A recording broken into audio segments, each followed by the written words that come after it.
And we're coming to you live from the Built Ford Tough Studio. Boomer Esiason, Greg Giannotti. It's Boomer and Gio on the Fan. Simulcast across the country on CBS Sports Network. And wherever you are in the free Odyssey app. Good Monday morning. You couldn't draw it up any better for the Knicks and Rangers starting off these playoff series at the Garden Saturday night to get the Knicks fighting back like they like to do and winning Game 1 against the Sixers. A gritty performance. Josh Hart got off to a terrible start, but then was one of the main reasons why they won the game in the fourth quarter. So they're up 1-0 with a Game 2 tonight. And the New York Rangers yesterday afternoon dismantling the Washington Capitals. Took them a little while, but then that second period, boom, they took off. And Matt Rempe, cult hero, brutal force, is an offensive weapon to start off the game. And I'm happy to report that the Wasps went up to Canada and came back with the Gold Cup. We got a champion, am I right here?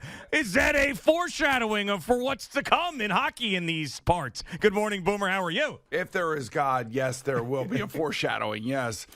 Doing well, man. It was a great trip to Montreal for sure, and city was great. Weather wasn't all that great, but it was hockey weather. It was cold, and came away 4-0, beat 3 Canadian teams, and the last game went into overtime. So it was a little bit dicey there for a while, but it was great, and I was able to get to the airport in time and get through the customs line, which is, oh my God, up in Canada is ridiculous because it's reverse customs. Yep. And it is painful. Thank God I got global entry. Need that global entry. If you don't have global entry, you're going to get stuck like Steve Dimitri and Kurt Dillmeyer on a line for an hour and a half.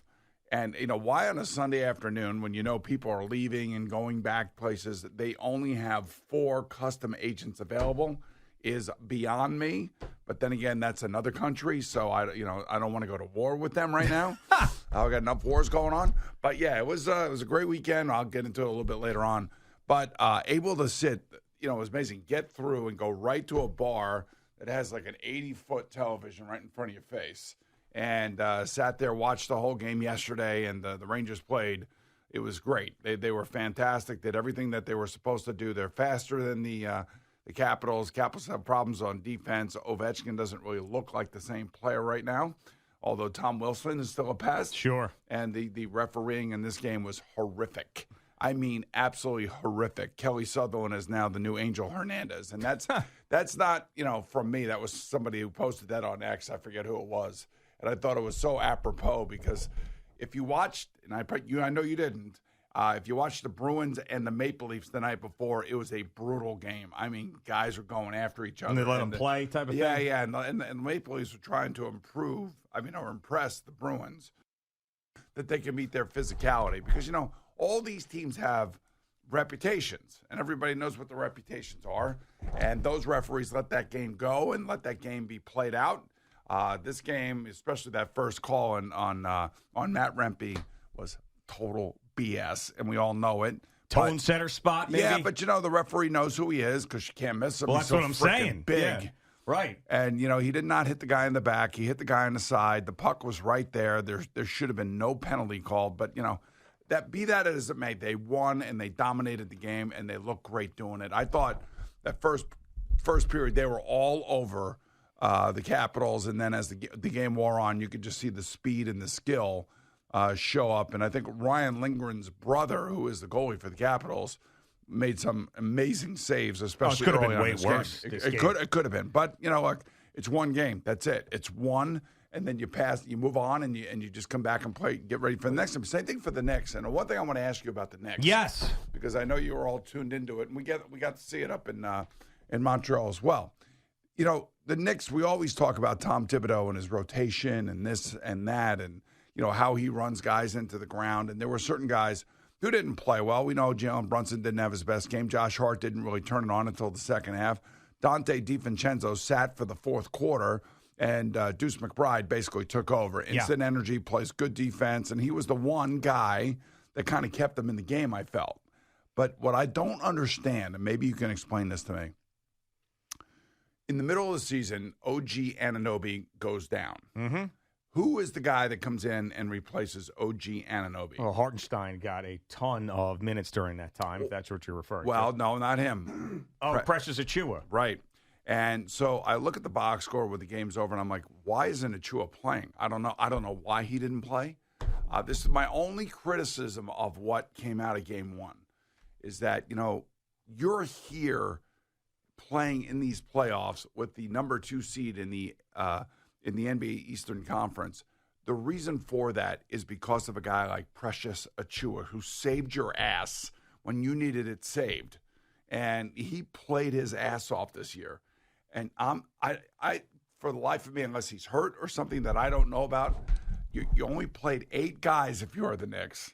You are not going to last through the playoffs if you're only playing 8 guys. Yeah, I mean, this is something that could be a concern. I'm not going to say that it is I'm now. already concerned. When I saw that, I was like, wow. But there has a lot to do with matchups and things that the coach sees. And you got to remember, this was a team that has been built to come back, especially in the latter part of the season. So I actually love the fact that when things weren't going well, Tom Thibodeau stuck to his plan. Well, he also sat DiVincenzo. He did. That is true. But, for example, he didn't sit Josh Hart. I mean, this guy was as cold as ice. Yeah, but you can't sit him. Well, you could. But he's I mean, if a guy's energy. missing that many, you could. We've seen that before. Well, I mean, DiVincenzo's been a huge part of this team, and he had no problem sitting him. And so the fact that he has stuck with his guys, I trust him at this point. Like, I think, don't we give Tibbs the benefit of the doubt on the rotation at this point, don't we? I mean, 8 guys. 8 guys are playing. Okay, they're the 2 seed, and they're up 1-0 on the Sixers in the first round of the playoffs. I said it was the only thing that I was questioning is that Precious Achiuwa was a big part of the middle of this season when they needed wins and when they needed guys to come off the bench and pick up a role that they probably didn't expect to pick up.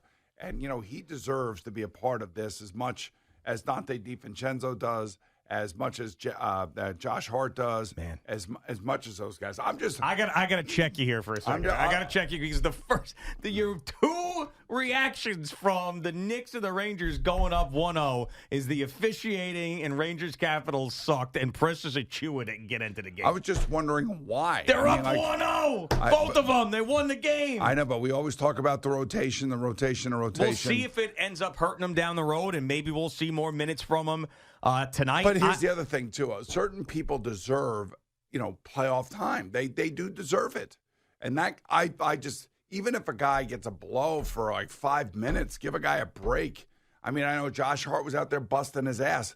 The one thing you got to love about the Knicks is that, they can fight through the dips. And that was a big dip for them. Yep. And they fought out of it. And that's the beauty of this basketball team is that they have that backbone. They have that toughness. They have that grit. And that's one of the reasons why, I'm back into it because I like the brand of basketball that they do play. But I just say, like, if you're only going to play 8 guys, I mean, think about that for a second. And you know that these other guys are going to be playing, Brunson and Hart are going to be playing over 40 minutes.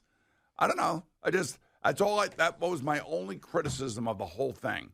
And I know that they flipped now Robinson again as the starter, and he is going to have the biggest part in this whole thing is trying to hold Embiid down. And he was great. He was absolutely great in this game. He was, everything that he talked about the shutting things down and focusing on the playoffs you saw in this Game 1, and then he's put on the line in a critical situation late in the fourth quarter. He sinks those 2 free throws.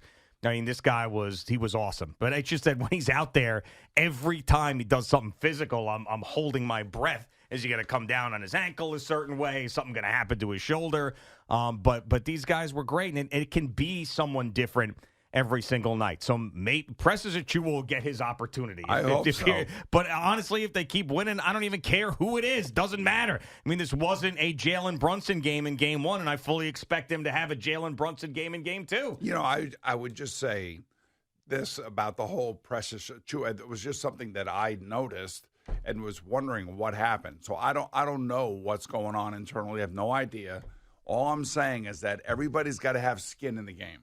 You know what I mean? Yeah. So it's great when the fourth line scores 2 goals and Jimmy Vesey all of a sudden is turning into the player that we thought we were hoping he was going to turn into about 10 years ago.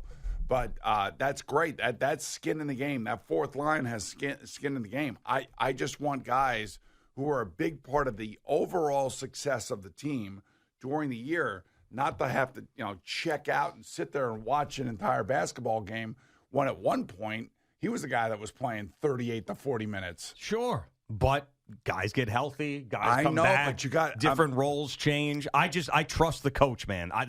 If you don't trust him by now, then there's nothing else he could do. I'm not saying, but I'm not going to question him at this point. No, he hasn't given me a reason to question his rotation this year at all. Because it's like the injuries that they had weren't because he overworked. Do you remember the Bulls game right there at the end that they needed to win to get the number 2 seed? Yeah, it won its overtime, right? Who came in off the bench in overtime? Precious Achiuwa did. You love this guy. It's not that I love the guy. I just appreciate the guy and the energy and the toughness that he plays with. I don't know. Maybe I'm wrong.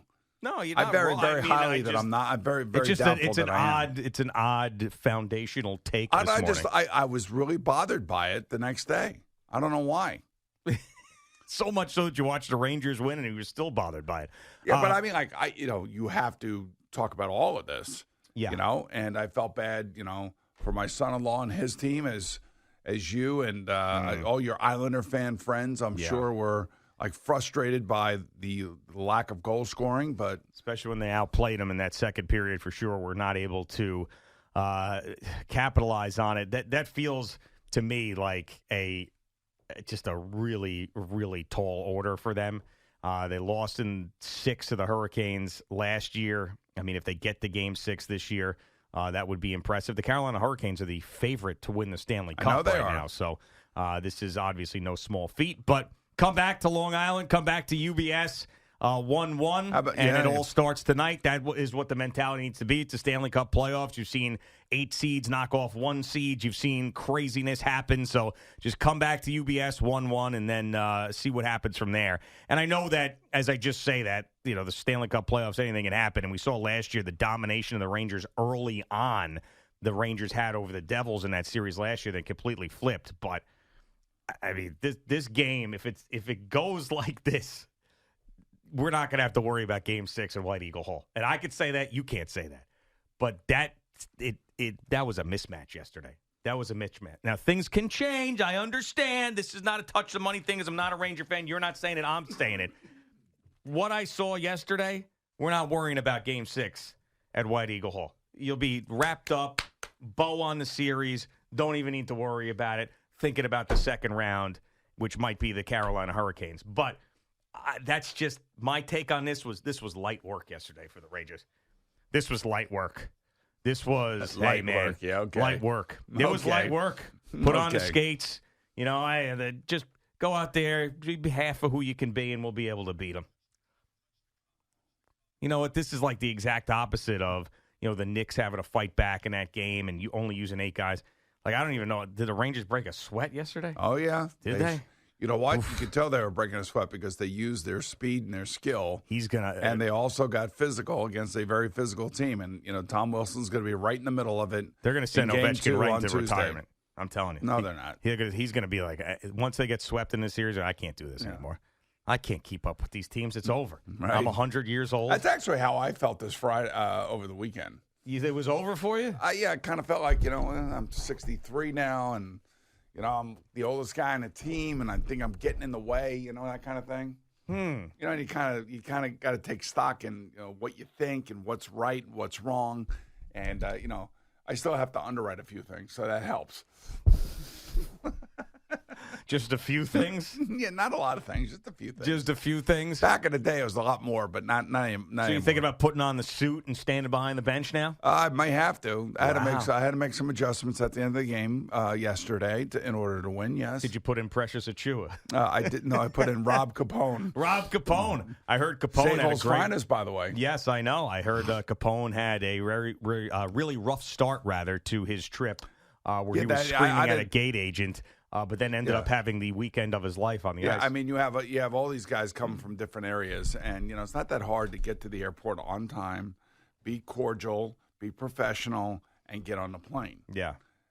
This maniac shows up late, screams at a gate agent, and then has to switch airports. I mean, I don't know what to tell you. You know what? Then he has the tournament of his life. So Savo's own, by the way. Yeah, I know. Well, that's what we do, is we turn negatives into positives. You may be hearing about that at the Portly Village. Yeah. By the way, we have our fundraiser coming up on Sunday for Team Boompah at the Portly on Sunday afternoon. So I'll give you details on that. I'll be guest bartending. It's going to be a great day. It was a great day last year. Raised a ton of money, so we're doing it again this year. All right, Boomer and Gio just getting started on this Monday morning jam-packed